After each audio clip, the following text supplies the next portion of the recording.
Boa noite, eu sou Thaís Fatioli e esse é o Estúdio B, programa de entrevistas com assuntos de interesse dos moradores do Rio de Janeiro e principalmente da Baixada Fluminense. Toda segunda-feira nós estamos ao vivo aqui nos estúdios, que fica nesse Estúdio B, né, que fica localizado no Hotel Red Roof Inn, em São João de Meriti. O nosso entrevistado de hoje é o delegado Zaqueu Teixeira, já foi deputado estadual e ex-chefe de Polícia Civil do Rio de Janeiro. Boa noite, delegado. Boa noite, é um prazer estar aqui com você nessa roda de debate, para a gente conversar um pouquinho sobre o Rio de Janeiro. É isso aí, boa noite, seja bem-vindo. Obrigado. E a nossa debatedora de hoje é a jornalista Vivian Carneiro, que estreia aqui nessa função, né? Obrigada, Vivian, bem-vinda. E a Vivian vai contar para a gente... Boa noite, Vivian. A Vivian vai contar para a gente alguns detalhes da trajetória e da biografia do nosso convidado. Vivian, conta aí para a gente. Boa noite, delegado. O nosso convidado é delegado da Polícia Civil, tem 58 anos e ele começou a estudar aos 9 anos de idade. Fez Direito na UFRJ e pós-graduação em Administração Pública, também pela mesma instituição.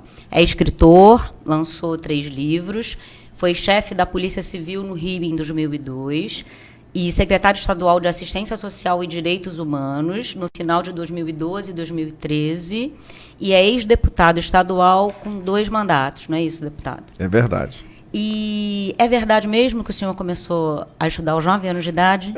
Eu sou de Queimados, nascido e criado lá, e a minha avó achava que eu não ia dar para os estudos, que era aquela coisa assim de uma pessoa... que trabalhava muito, era empregada doméstica. Uhum. E quando as vizinhas e uma prima minha percebeu que eu estava sem escola, aí eu conseguiram uma vaga para estudar em Anchieta. Então eu saí de Queimados para estudar em Anchieta. E assim, diariamente eu saía de Queimados, pegava um ônibus dos funcionários da CETEL, que eu pegava carona. Quando passava em Anchieta, eu descia, era o primeiro a chegar no colégio. E quando terminava a aula, depois do meio-dia, eu descia a ladeira ali na Escola Paraíba, pegava o trem e voltava para casa. Isso, com 9 anos de idade, eu comecei a me interessar pelos estudos. E, graças a Deus, sempre fui muito aplicado, porque eu dizia para minha mãe, olha, eu sou magro, pequeno, uma estatura física não privilegiada, eu tenho que estudar, porque estudando eu vou chegar em algum lugar. Mas o senhor já tinha o desejo de seguir na área da segurança, eu admirava pessoas que trabalhavam na área? Eu acho que a vida vai te levando para os caminhos que você vai desbravando, né? Eu terminei meu primeiro grau com quase de 17 para 18 anos. Aí passei nos concursos públicos que fiz para a Escola de Especialistas de Aeronáutica e para as escolas técnicas, que eram a Celso Koff na época e a Visconde de Mauá. E fiz a opção de ir para a Escola de Especialistas de Aeronáutica e na aeronáutica me especializei em instrumentos de aeronave e depois de 2 anos estudando lá, em regime de internato, eu me formei 3º sargento da aeronáutica. E fiz a opção de ir para a aeronáutica porque lá eu tinha casa, comida, roupa lavada e um saláriozinho no final do mês. E estudava. Sim. E aí continuou estudando. Isso fez com que eu, depois de 2 anos, saísse com uma carreira, uma profissão, empregado, com um bom salário. Então eu deixei de ser camelô, porque fui camelô, jornaleiro, e passei a ser sargento da aeronáutica, né? Tive uma ascensão social importante, claro, na minha vida. E não parei de estudar. Continuei estudando, fiz o supletivo 2º grau, fiz a prova, fui aprovado e peguei o diploma, porque não fiz o 2º grau todo. Com o diploma na mão, fiz a Fundação Seix Gran Rio, que fazia o vestibular para todo mundo. Feito o vestibular, passei para fazer Direito na UFRJ e na UERJ. Fiz a opção de estudar na UFRJ. E fiz minha faculdade, terminada a faculdade, comecei a fazer concurso público para deixar de ser sargento da aeronáutica e ir para outra carreira. E o primeiro concurso público que fiz foi delegado da Polícia Civil. Passei nesse primeiro concurso, depois de 3 anos, num concurso muito demorado, me formei... Levou 3 anos no concurso. O concurso foi longo, né? Me formei para ser delegado da Polícia Civil, fui nomeado delegado da Polícia Civil pelo Nilo Batista e deixei a aeronáutica. E fiz um curso de formação com um perfil antropológico, social muito forte, porque o Nilo Batista, ele fez um curso de formação que não era só academia de polícia. Porque você, quando faz o curso de Direito, você sai muito formatado nas regras do direito, né? E quando você vai para uma formação social, antropológica, você acaba quebrando muito aquilo que seria prevaricação no direito, no convívio social acaba não sendo, porque você precisa, no final das contas, fazer com que a justiça prevaleça. Então, foi uma formação muito importante. Isso acabou me levando a que, depois de trabalhar muito na polícia, né, e trabalhei em lugares que fiz escola. A divisão de sequestro foi uma das unidades mais importantes em que eu trabalhei. E houve um período sombrio no Rio, né? Eu trabalhei nesse período em que o Rio de Janeiro teve 107 casos de sequestro. E a divisão de sequestro foi assim resultado surpreendente, né? Porque nós não tínhamos a tecnologia que temos hoje. Os celulares, estava começando o telefone celular. As pessoas, a gente tinha muito orelhão. Você vê que isso já desapareceu para muita gente. Mas era orelhão. E a gente fazia todo o processo de negociação que o criminoso fazia com as famílias. Normalmente eles usavam os orelhões. Então a gente ficava correndo no Rio de Janeiro atrás do orelhão que o sequestrador estava usando. Inacreditável hoje, que o sequestrador estava usando para você prender o cara negociando. E a gente nós tivemos excelentes resultados. Eu tirei várias vítimas de cativeiro. Então, uma coisa assim importante do trabalho policial que fiz. E marcou a segurança num determinado momento. Porque quando você tira uma vítima de cativeiro, é como se você estivesse dando vida para aquela pessoa. Porque ela está ali massacrada, subjulgada. Eu cheguei a pegar um senhor que ele ficou 90 dias num quarto falso, dentro de um banheiro. Você entrava na casa, não percebia que dentro do banheiro tinha uma porta falsa. O azulejo, você olhava assim, estava todo casadinho. Então, é um trabalho, um belíssimo trabalho das equipes, das equipes que lá trabalharam.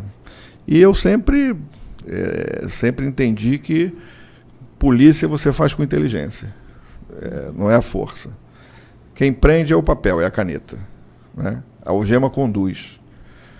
Porque se você não tiver o mandado de prisão, que alguém expediu em cima de uma investigação feita, a algema só conduz aquela pessoa que você está prendendo. Então, sempre coloquei muito a inteligência à frente. E todo o meu trabalho na polícia sempre teve essa marca. Tanto que em 2002, para você ver, eu entrei na polícia em 93, fui academia, 94 como delegado, em 2002 eu fui chefe da Polícia Civil, em 8 anos. Em 8 anos eu passei por unidades, delegacias importantes, trabalhei nas especializadas, trabalhei na de sequestro, trabalhei DRFA, DRFC. Você sente falta? Trabalhei, olha, entra no sangue, né? Hoje eu dei minha cota de contribuição para a sociedade, mas e trabalhei muito, né? E vejo que fiz um bom trabalho. Casos assim que eu resolvi que foi com muita persistência, marcaram, né? Que marcaram. Exemplo, roubaram o banco Banesp dentro do Palácio Guanabara, nas barbas do governador. Caiu para eu resolver, e eu resolvi. Identifiquei quem roubou, como foi. O senhor era chefe de Polícia Civil na época? Não, na época eu era delegado da delegacia responsável por esse caso. Desvendei diversos homicídios, né? Eu consegui montar uma equipe muito boa, uma equipe que dava sustentação ao trabalho que a gente fez. Então, foram belíssimos anos que eu passei na Polícia Civil. Delegado, a gente vai voltar a falar de segurança, mas eu queria falar um pouquinho da sua atuação como deputado. O senhor agora é um dos, podemos dizer, pré-candidatos à Prefeitura de Queimados, pelo menos tem a intenção, né? E eu queria saber, nos seus 2 mandatos, que leis o senhor aprovou em benefício da população de Queimados? Olha, quando você aprova uma lei para todo o Estado. Você não aprova uma lei. Você não aprova uma lei específica para uma cidade. Ações específicas para Queimados, aí você tem a lei orçamentária, que essa é a principal lei. Então, por exemplo, quando nós aprovamos o empréstimo do programa Bairro Novo, eu fiz emenda para colocar Queimados como beneficiário do programa Bairro Novo. Então, Queimados recebeu muito asfalto, muitas ruas asfaltadas, vários bairros asfaltados, em razão da minha intervenção enquanto deputado, que colocou Queimados para receber recurso do Bairro Novo. Eu deixei recurso no orçamento, e aprovei recurso no orçamento, para a maternidade de Queimados. Deixei 2,5 milhões do ano de 2013, de 2018, não, 2,5 milhões em 2017 e 2 milhões e 3 milhões no ano de 2018, que foi o orçamento do ano passado. Então, são 5,5 milhões para a construção da maternidade de Queimados, recurso que cabe à Prefeitura gerenciar. Além disso, eu aprovei leis importantes, sob o ponto de vista social. Por exemplo, eu sou autor da lei de cotas para pós-graduação. É uma lei que permite que o cotista que faça a graduação, ele consiga fazer depois a pós-graduação. Eu aprovei uma lei em benefício do consumidor que faz com que, se tiver um plano novo lançado pela companhia, seja telefônica ou de TV a cabo, que você possa migrar de plano sem pagar multa, porque antes você pagava multa. Eu aprovei uma lei que acabou com a vistoria dos veículos obrigatórias. É lei de minha autoria. Então, essa lei beneficiou a população de Queimados, beneficiou, mas também beneficiou a muita gente, o conjunto da população. Porque a gente via uma reclamação muito grande da pessoa com seu carro novo e tendo que submeter a vistoria obrigatória. Era um transtorno anual para todo mundo, e a gente conseguiu aprovar e acabamos com isso. Eu sou coautor junto com o Luiz Paulo e com o Gilberto Palmares. Então, leis importantes que permitiram que a gente pudesse beneficiar a população queimadense, mas também esse benefício foi para todo o Estado do Rio de Janeiro. Eu tenho mais de 60 leis aprovadas nos 2 mandatos. Eu sempre tive uma produção muito intensa sob o ponto de vista legislativo. E eu não tenho uma lei que o Executivo tenha aprovado que eu não tenha interferido, fazendo emenda, debatendo, discutindo, reduzindo. Quando o governo queria aumentar imposto, a gente reduzia através de emenda. Então, um trabalho incessante. Por exemplo, quando foi feito o processo para privatização da SEDAI, eu votei contra, porque sempre entendi que a água tem que ser pública e tem que ser bem gerenciada. Infelizmente, você vê hoje a SEDAI em crise, e crise por um governo que se elege dizendo que só vai colocar técnicos, e a gente vê que não foi isso que foi feito, né?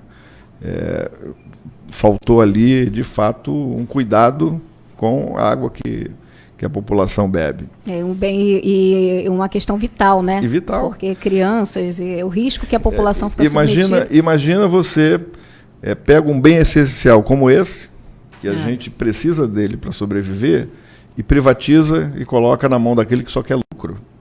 E foi o fato de muitos passarem pela SEDAI só pensando em que ela fosse uma empresa que desse lucro, tanto é que ela dá lucro, que fez com que não se cuidasse do aumento da produção da água, que não se cuidasse para que as cidades entregassem um esgoto tratado. Você vê a cidade de Queimados, é um absurdo. Mas a cidade tem 8 estações de tratamento de esgoto e não tem uma única gota de esgoto tratada. É o absurdo total de um governo que lá está. Pois é, e sobre isso, doutor, que é o seguinte, a gente estava conversando, ir para o executivo é uma tarefa muito complicada, né? Ser prefeito de uma cidade com poucos recursos na Baixada Fluminense é mais complicado ainda. O que te move? Por que o senhor é pré-candidato? Por que o senhor quer ser prefeito? Olha, eu acho que eu tenho muito a contribuir ainda com a minha cidade, porque eu sou novo e consegui acumular uma experiência muito grande. Uma experiência no Legislativo que me permite ter um grau de articulação grande, tanto no governo do Estado, quanto a nível do governo federal, porque eu fui assessor especial do ministro da Justiça, eu trabalhei lá, conheço os ministérios, então essa articulação é importante, você ter um gestor que consiga sair da sua cidade e buscar o recurso que está fora, o recurso no governo do Estado e recurso no governo federal. Eu fui secretário de Estado de Assistência Social e Direitos Humanos, então eu tenho uma experiência no executivo né? Em entregar um bom produto para a população. Eu, quando fui secretário de Assistência Social e Direitos Humanos, eu ampliei o programa Renda Melhor e Renda Melhor Jovem para todo o Estado do Rio de Janeiro, e com o mesmo orçamento. Então, gestão. É você, com aquilo que você tem, você ampliar os beneficiários e ter uma gestão séria. Eu, no aluguel social, eu fiz um recadastramento e prendi um funcionário que colocou o nome dele como beneficiário e estava desviando recurso do aluguel social. Se você não tem gestão, não tem um olhar diferenciado, o dinheiro vai embora. Então, essa experiência eu quero colocar à disposição da minha cidade, porque eu acho que eu posso contribuir muito ainda para que os meus filhos, para que os meus amigos, para que os moradores da minha cidade possam ter uma vida melhor, para que a gente busque uma qualidade de vida e que a gente contribua também para o Estado. Porque quando você vê o problema que a gente acabou de falar aqui, do esgotamento sanitário, se você tem um esgoto tratado, que ninguém gosta de fazer obra que vai para debaixo da terra, se você trata o esgoto, você vai melhorar a qualidade. Mas isso é uma questão crônica na Baixada, inclusive, né? Há décadas. Mas imagina, uma cidade que tem 8 estações de tratamento e não tem nenhuma delas funcionando. Por quê? Porque não se prioriza a qualidade de vida da população. Você vê os rios que não são dragados, e aí qualquer chuva que tem, enche a casa de todo mundo. Agora, essa questão também depende do governo do Estado, né? O município ele fica atrelado à decisão. Alguns municípios aqui da Baixada enfrentam esse problema, né? Que não conseguem avançar na melhoria da questão sanitária porque não tem o apoio do governo estadual. Mas eu te dei um exemplo aqui de uma cidade que recebeu o programa Bairro Novo, recebeu estação de tratamento de esgoto e a cidade não colocou as estações de tratamento de esgoto para funcionar. Mas eu tô falando, porque nem tudo também depende só do prefeito, não é o que a gente está falando. Tem, então, mas você precisa ter a capacidade de articular, ter projeto. Essa verba que o senhor destinou poderia ter sido usada para alavancar esse projeto. Poderia, claro. Quando você aprova um projeto de saneamento no governo federal, ele prevê a estação de tratamento de esgoto. Quando não tem a estação de tratamento de esgoto, e você tem a estação de tratamento, você paga por ela e não coloca ela para funcionar. Então, aí está a irresponsabilidade de quem está governando, porque ele não está cumprindo o papel que deveria cumprir. Pois e o senhor... Então, não é só a falta de recurso, porque se eu analisar só os 3 últimos anos do atual prefeito, num orçamento de 300 milhões anuais, foram 900 milhões que foram gastos na cidade de Queimados. Pergunta à população se ela percebeu qualquer tipo de investimento desses 900 milhões. A população não viu. Então, a minha angústia é essa. Eu quero ser um gestor para entregar. Porque você vê um comprometimento com a Folha, com secretarias, que faz com que esse dinheiro vá embora. Você recebeu muitas indústrias, né? Não, mas não estou falando só da questão das indústrias. Imagina o seguinte, você tem uma cidade que tem, hoje, pelo IBGE, vai bater 145 mil moradores, uma cidade está com 85 mil eleitores, com um orçamento de 300 milhões, e que você tem 28 secretários municipais. É demais isso. É demais, o dinheiro está indo embora. Ora, 28 secretários municipais é um gasto absurdo que você tem com a folha de pagamento. Aí você pega o orçamento, 60% você vai entregar em pagamento. E não adianta que os jornalistas vão lá, fazem matéria mostrando que tem fantasma. O Ministério Público não diz a que veio e a gente não vê uma cidade melhor gerida. Uma das suas propostas, então, seria enxugar drasticamente. Não tem condições de uma cidade sustentar um cabidão de emprego que está lá. Não tem condições. E muitos que estão só na rede social falando mal dos outros. Se você olhar, eu farei auditoria se conseguir ser escolhido pela população. Quem foi secretário e não disse a que veio, se não tiver serviço feito, a auditoria vai apontar, eu vou mandar para o Ministério Público, vai ter que devolver dinheiro. Porque não dá para você pagar um cargo de secretário para uma pessoa e ele não produzir nada para a população. Isso é inadmissível. Quando você compara a renda per capita de Queimados com Nova Iguaçu, você vai verificar que, per capitamente, o prefeito de Queimados tem muito mais recursos que o prefeito de Nova Iguaçu. É só você pegar o orçamento de Nova Iguaçu, divide pela população. Pega o orçamento de Queimados, divide pela população. O prefeito de Queimados tem muito mais dinheiro em mãos por cada pessoa que mora na cidade do que o prefeito de Nova Iguaçu. E por que nada é feito com recurso municipal? Agora, a gente vai ver esse ano é ano de eleição. Como é que o senhor imagina o cenário? Muito prefeito acorda e começa a fazer obra, né? Mas o senhor acha que é possível uma polarização contra o atual, uma frente aí contra a atual gestão? Esse é o caminho. Que o senhor se encaixaria? Esse é o caminho natural. Líder? Esse é o caminho natural. Na eleição passada, nós tivemos essa polarização do candidato da máquina, candidato ali do ex-prefeito, com a minha candidatura. E teve outras 2 candidaturas. Foram 4 candidaturas lançadas, mas houve uma polarização. E eu digo que é uma eleição que eles ganharam com gol de mão. Que eu tive 42% dos votos, mas eu provei que teve fraude eleitoral. O chefe do cartório foi preso em flagrante no dia da eleição.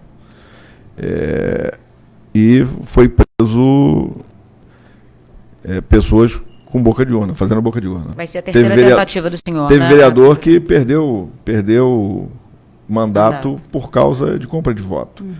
Então, Queimados teve que passar pela biometria obrigatória por causa da fraude que existiu.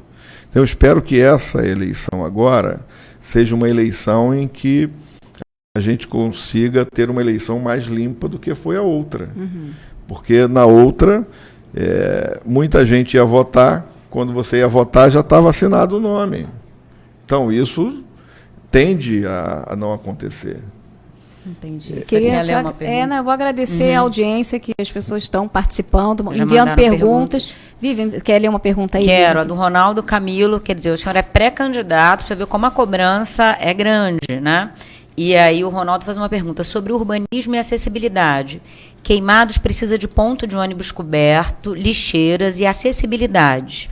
O que o pré-candidato, ele botou candidato, mas o que o pré-candidato pretende fazer nessa área caso seja eleito? Não, isso é verdade. Você não tem um ponto de ônibus coberto na cidade. Além de você ter problema nas vias de ônibus que trafegam em áreas que não tem asfalto ainda, aí você tem ônibus sujo, sem cuidado, né? Você ainda tem esse problema da população não ter o mínimo de as pessoas não têm o mínimo de cuidado com a população. Então, todos os pontos de ônibus não tem nenhum deles coberto. Você não tem mobiliário urbano. Então, a cidade precisa ter o seu mobiliário urbano para que você dê condições à população para que ela possa ficar abrigada, seja da chuva ou do sol, quando ela está ali esperando o ônibus. Uma outra coisa, é uma cidade árida, porque não tem árvore. Então, eu pretendo desenvolver um projeto de urbanismo para que a gente consiga plantar árvore e fazer com que a cidade possa se tornar uma cidade mais fresca. Você não vê isso, você anda em qualquer lugar que você vai, é sol a pino, não tem uma ciclovia. E você tem um uso muito grande de bicicleta. Então, tratar do mobiliário urbano e da mobilidade urbana é importante. A cidade é cortada pela linha férrea e quem mora de um lado, se precisar, quem mora do lado ali, do Paraíso, Coimbra, se precisar ir no CETID, que é do outro lado, ele tem que pegar 2 conduções, numa cidade pequena. Então você tem que ter projeto de integração dos 2 lados da cidade. Isso não tem. Então tem muita coisa que você pode fazer que não depende de dinheiro. E aquilo que depender do dinheiro, você precisa ter projeto para buscar e captar no governo federal ou no governo do estado. Eu não coloco nem muitas esperanças no governo do estado, porque o estado está quebrado, mas coloco a esperança no governo federal, que ainda tem recurso para investimento. Então, ter articulação com os deputados federais que são eleitos e buscar o recurso federal é fundamental para que a gente consiga ter uma gestão em que a população possa receber o benefício desse recurso que está lá e muitos não usam. Delegado, eu queria voltar aqui, o senhor fez uma crítica há pouco ao governo do estado, e eu queria saber a sua opinião sobre uma outra situação polêmica, mais na sua área da segurança, que um depoimento que causou muita estranheza, né, e reação do governador, falando sobre o abate de criminosos portando armas pesadas, né?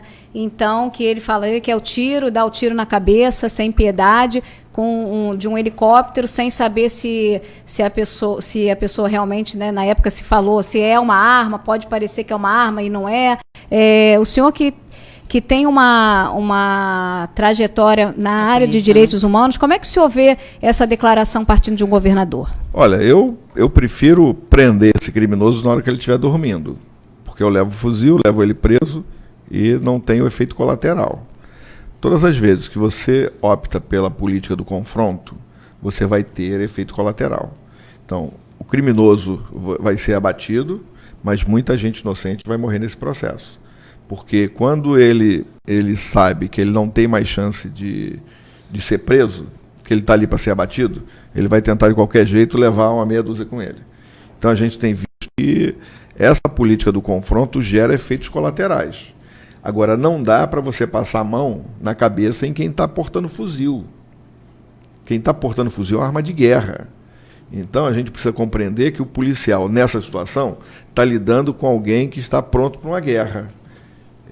Então é difícil você fazer as opções.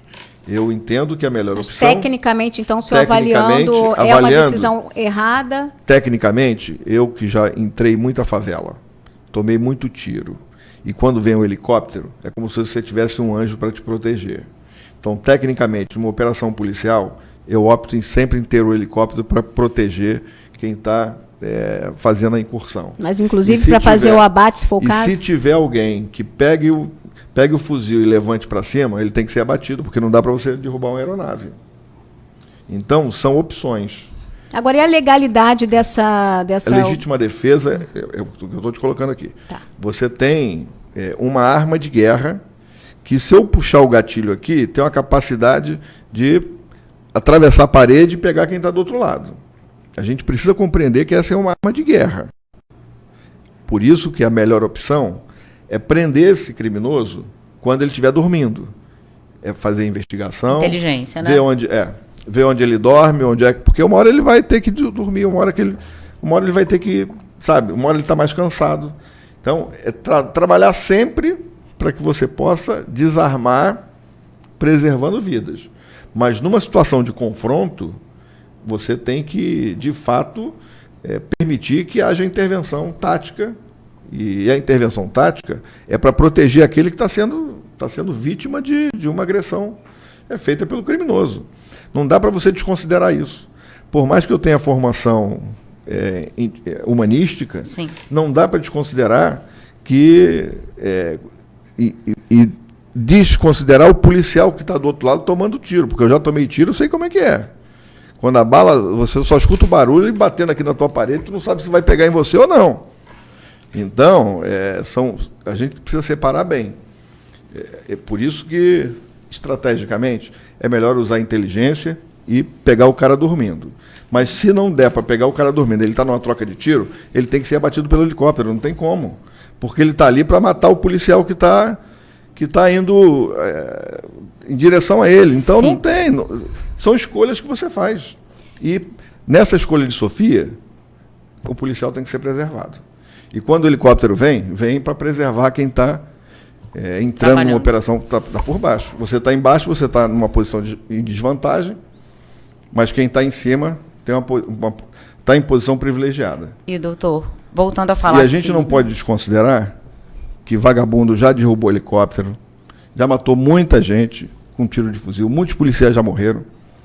Então, eu que já perdi policial nesse enfrentamento, eu não tenho dúvida em defender a intervenção tática quando é necessária. A gente falou de governador e agora, voltando também ao passado, o senhor foi secretário de governo do Sérgio Cabral. O senhor não desconfiou do que acontecia de ilícito? Como o senhor avalia aquele período, o que foi o Cabral, esse efeito todo e tudo o que aconteceu depois? Olha, o Cabral, nem ninguém do governo, nunca me ligou, nunca me pediu para fazer o seguinte: favoreça aquele fornecedor, favoreça. Nunca existiu isso, nunca. Eu pude desenvolver o meu trabalho tecnicamente, ampliei a cobertura dos meus programas, atendi a mais gente, fiz uma gestão de qualidade, e quem diz isso são as assistentes sociais, que trabalharam nesse período em que eu articulei a assistência social do Estado, não só do governo do Estado, mas com cada prefeitura. Não houve interferência. Não houve interferência. E uma das coisas importantes que eu fiz, porque todo mundo sabia que era o Rei Arthur, e qual era a empresa do Rei Arthur. A empresa do Rei Arthur prestava serviço na Secretaria de Estado de Assistência Social e Direitos Humanos. Eu não deixei prorrogar o contrato dessa empresa e fiz licitação. Ora, se tivesse alguma coisa de favorecimento, o governo teria entrado em contato, falando: Zaqueu, eu prorrogo o contrato, não licita não. Mas eu licitei e a empresa perdeu no preço. Na sua parte. Então, os cidadãos que existiram, eu fui para cima deles e foi respeitado. E fui respeitado, porque eu lidei para que o processo licitatório, o menor preço e a qualidade na prestação de serviço fosse implementada. Delegado, falando na questão da UPP, que é tema de um dos seus livros, né, que inclusive o senhor cita que o embrião da UPP veio de um projeto federal, que é o PRONASSE, né, e também que fala de cidadania, né. A ideia era que a UPP, uma segunda etapa, evoluísse para a chegada do serviço social, né, da melhora das condições de vida da população. E isso acabou, em algumas comunidades até avançou um pouco, mas em outras não. E hoje a gente vê que a UPP perdeu força. Praticamente a gente pode dizer que ela está acabando, né? O que aconteceu? O que deu de errado para que a UPP não dê certo? A polícia é fundamental e necessária para te dar segurança. Mas ela não tem condições de ficar o tempo todo só enxugando gelo. Quando você olha assim o tráfico de drogas, você tem como se fosse uma escada. O cara começa ali como vapor, daqui a pouco ele solta o foguete, daqui a pouco ele está sendo a segurança armada da boca, daqui a pouco ele é o gerente, e assim ele vai ascendendo. Se você não trabalhar para impedir que a droga seja entregue, ou seja, que ele receba a droga para vender, que você tire as armas, mas que você não deixe que essa escada seja alimentada, você não vai conseguir resolver o problema. Porque a polícia vai lá, faz a operação, apreende a droga, tira a arma de circulação, daqui a pouco o dinheiro está botando mais arma, e aí tem sempre outro. Você prende um, mata dois, mas tem uma fila que entra para pegar a arma, que não pedem currículo, não pedem nada. Então, a arma está ali à disposição para que o tráfico se faça presente. Se você não tem o projeto de cidadania para capturar esse jovem que está sendo absorvido nessa escada, você vai ter um trabalho de enxuga-gelo da polícia sempre. Então, a UPP, ela teve o braço policial, que fazia com que houvesse uma repressão forte da polícia, mas não teve um braço social que pudesse melhorar o tecido social de onde a UPP foi implantada. Quais são os caminhos que foram dados para aquela juventude que estava ali sendo absorvida pelo tráfico? Então, se você não junta essas duas pontas, se você não junta uma atuação forte sob o ponto de vista da atuação policial com uma atuação social articulada, você tende a perder o recurso. O Complexo do Alemão foi um dos lugares que era o central do crime organizado. Recebeu urbanização, recebeu polícia, recebeu saúde, recebeu educação e não teve sustentabilidade nesses projetos sociais e policiais. Foi se perdendo, o tráfico se reorganizou. Sim, tomou conta. E foi retomando os territórios. Então você tem uma briga territorial, porque o isso tráfico... no cenário atual? Não, ainda... De lá para cá. De lá para cá, porque a UPP recupera o território. Mas como você não tinha, junto da recuperação do território, esse trabalho permanente, você acabou permitindo com que o projeto desandou. Aí... a própria atuação policial, ela se esgotou no tempo e aí fez com que aquela geração, porque quando você olha uma região como era o Complexo do Alemão, geração passando por geração, sim. Você, para mudar aquela realidade, você vai demorar 20, 30 anos, porque você tem que mudar uma geração.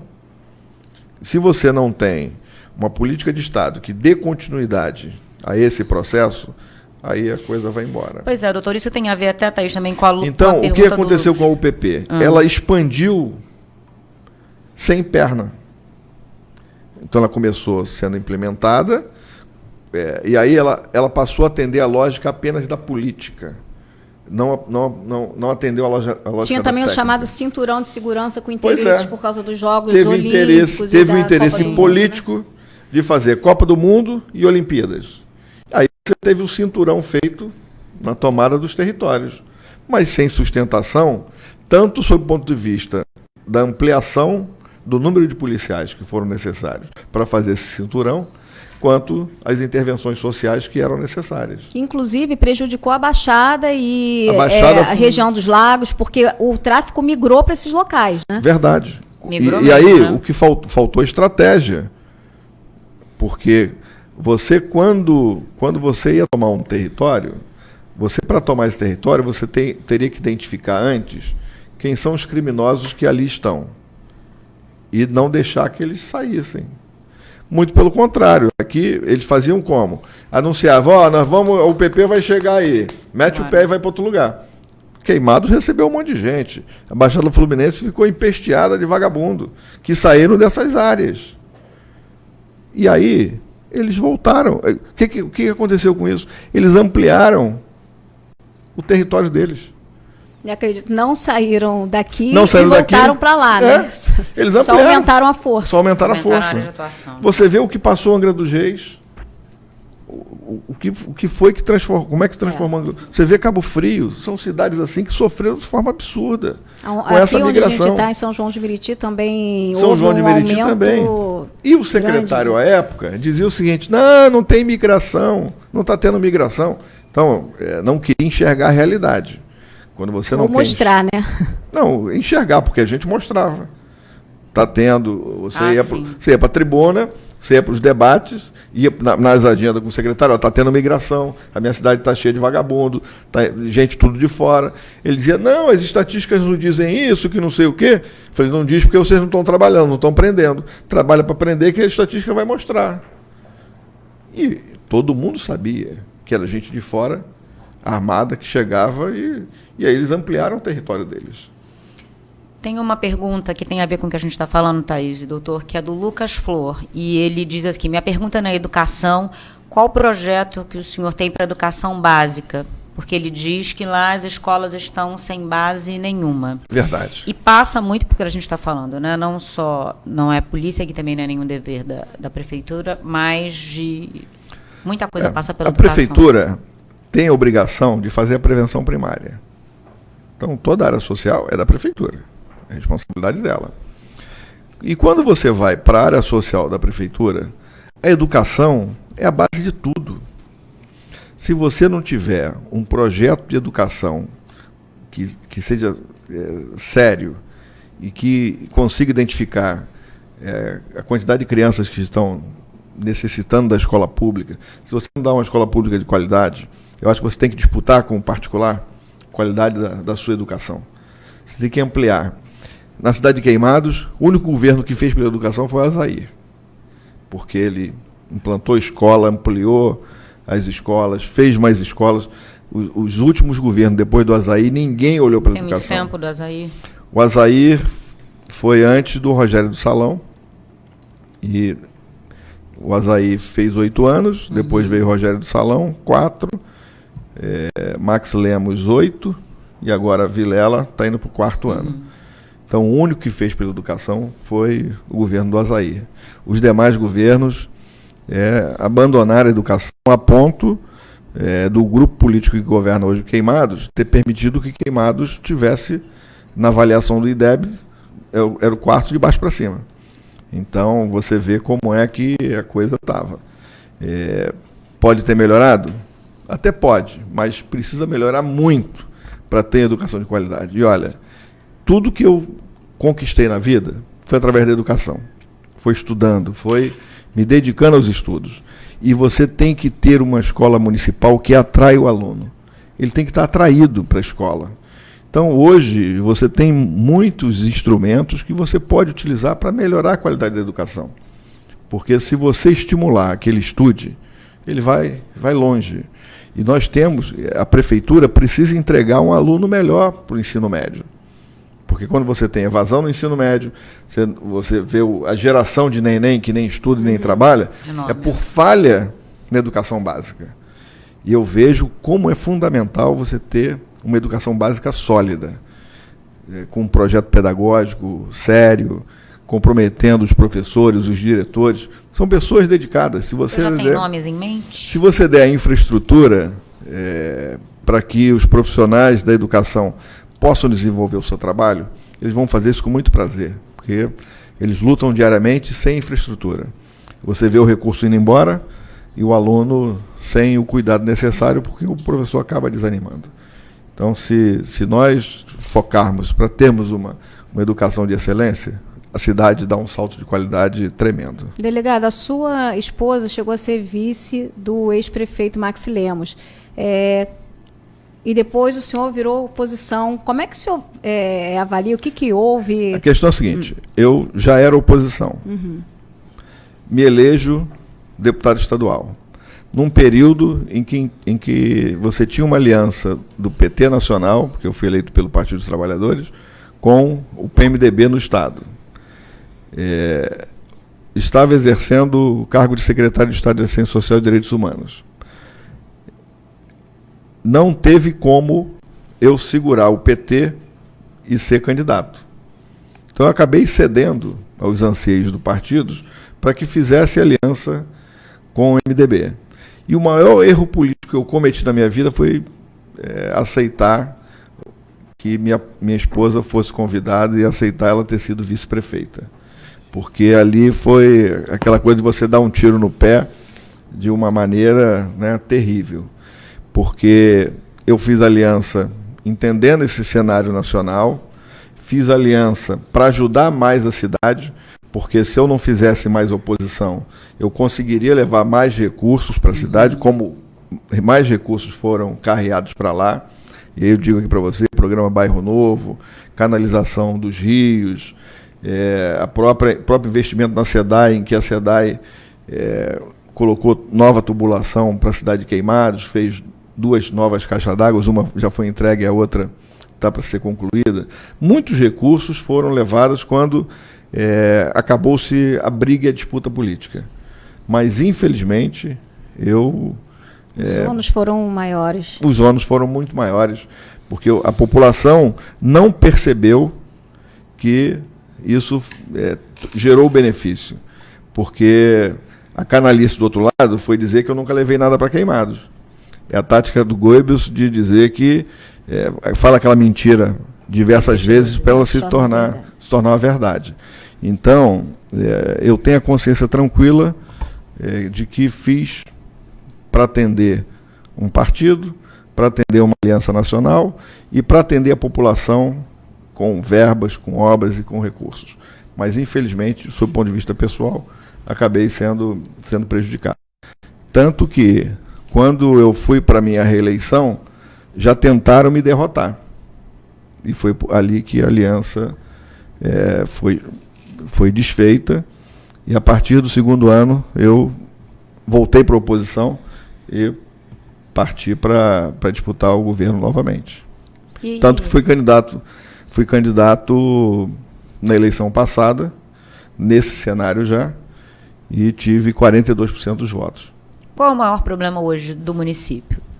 Eu vejo que o problema da segurança, da violência, eles estão enfrentando.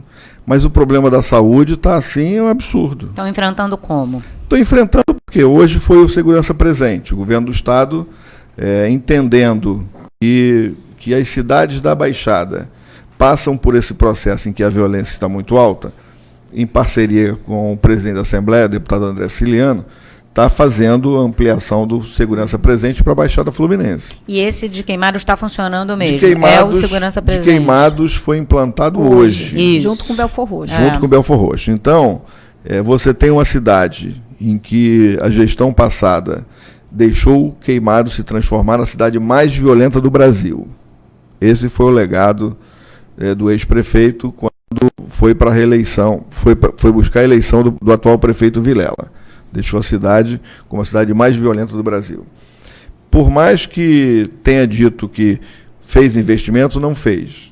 Mas agora o governo do Estado entra com um programa Segurança Presente e eu acho que é um programa que tem a capacidade de levar tranquilidade ao comércio, pelo menos durante o dia. E a partir daí esse problema começa a ir para um caminho de resolutividade. Mas a gente precisa verificar de fato o que esse programa irá produzir para a cidade de Queimados. Eu espero que, de alguma forma, interfira para que a violência baixe de patamar. O senhor seria um diferencial nessa área, se fosse eleito? Eu sei o que tem que fazer, né? Essa é a diferença. E eu digo isso porque muitos equívocos foram cometidos. Eu vou te dar um exemplo. Delegado, posso só, para a gente não fugir do tema, a gente tem um vídeo para colocar, porque hoje o programa Segurança Presente foi inaugurado em Belfor Roxo também, e teve uma saia justa da primeira-dama, né, e agora a deputada federal Daniela do Vaguinho, e a gente tem um vídeo para colocar para vocês verem o que aconteceu. Estou chocada que não me deram a oportunidade de falar, né? Eu como representante não só do Rio de Janeiro, né, mas a deputada federal deveria, até porque eu sou primeira-dama também do município. Mas enfim, estou muito feliz e grata pelo deputado. Estou chocada que não me deram a oportunidade de falar, né? Eu como representante não só do Rio de Janeiro, né, mas a deputada federal deveria, até porque eu sou primeira-dama também do município. Mas enfim, estou muito feliz e grata pelo deputado. Estou chocada que o áudio não funcionou. Mas deixa eu te colocar aqui, por que Queimados se tornou a cidade mais violenta do Brasil? Você teve um processo da migração em razão das UPPs, mas não teve uma articulação do prefeito que tinha todo o apoio do governador para impedir que essa migração prejudicasse a cidade. E cometeu absurdos. Vou te dar um exemplo. O tráfico começou quando começou a migração, o tráfico começou a se implantar onde tinha um posto de saúde do bairro da Pedreira. Então tinha um posto de saúde funcionando e o tráfico começou a se implantar. Quando o tráfico começa a vender a droga e a estar ali, ostensivo ali atrás do posto de saúde, os médicos começam a ficar com medo e o prefeito, ao invés de buscar articulação no governo do estado para botar para fora essa turma que estava lá levando a droga e querendo dominar o território, o que ele fez? Fechou o posto de saúde. Qual o recado que ele deu para vagabundo? A cidade é de vocês. Entrega o bem precioso. Entrega o bem precioso. Se eu tenho um posto de saúde que atende as especialidades. Eu fecho o posto. Perto de um posto de saúde. Eu fecho o posto de saúde. Estou dando um recado, olha, a cidade é de vocês. E a partir daí a cidade virou um caos. E aí você teve um caldo de tráfico, de comandos diferentes, milícia, e aí o índice de homicídio foi lá em cima. Mas então, aí o senhor disse que esse problema já está começando a se... Não, aí você... Qual foi a segunda resposta equivocada? Onde era o posto de saúde? Transformou numa companhia independente da Polícia Militar. Resolveu? Claro que não. O Batalhão da Maré resolveu o problema do tráfico de droga na Maré? Quando tiraram 22 lá de Benfica e botaram nas margens da linha vermelha. O batalhão resolveu o problema do tráfico da Maré? Não resolveu. Então, achar que botar uma companhia independente, onde era um posto de saúde, vai resolver o problema do tráfico de drogas, é um ledo engano. Porque, no mínimo, vai ter que ter 8 policiais para tomar conta do prédio. E aí você perde uma estratégia de atuação. Então, segurança pública, você tem que dar passos seguros e corretos para que você possa, de fato, resolver o problema. Eu não estou te dizendo que o segurança presente vai resolver o problema da violência em Queimados.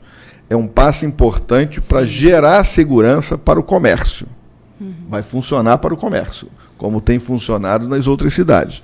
É um programa que tem esta característica. Mas se não tiver uma atuação nos outros focos de problema que estão fora do comércio, a violência vai continuar alta.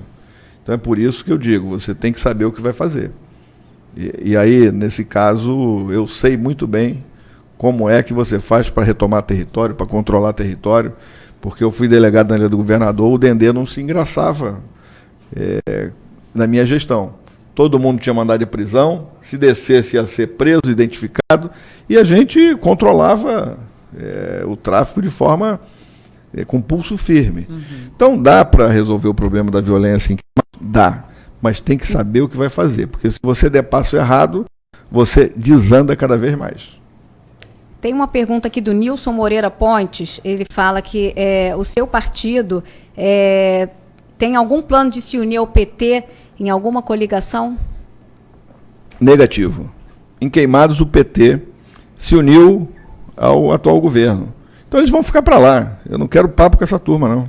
Você está muito radical com o seu ex-partido. Não, eu estou radical com aqueles que se entregaram por carguinho, por boquinha, numa cidade que não aguenta viver com 28 secretarias. Então, não é ser radical com o partido.